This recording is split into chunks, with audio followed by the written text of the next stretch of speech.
Ngayon, pwede bang pumili yung yung halimbawa policy holder, Kuya Mark, kung sino yung tatanggap ng proceeds ng life Yes, insurance? yun ang tinatawag na beneficiaries. For example, buhay ka, kumuha ka ng insurance, tanungin ng insurance agent kung sino ba yung mga beneficiary mo. Ang mga beneficiary mo, hindi basta-basta beneficiary. You must have insurable interest sa mga beneficiary mo. Ibig sabihin, hindi mo pwede maging beneficiary ang kaibigan mo. Kailangan na beneficiary mo, anak mo, legal na asawa mo, yung parents mo.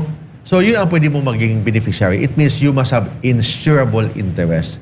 Kung hindi pwede maging beneficiary ang girlfriend mo, live-in partner mo, except sa may mga certain exception, basta sa general rule, hindi pwede maging beneficiary ang mga hindi mo legal na mga asawa.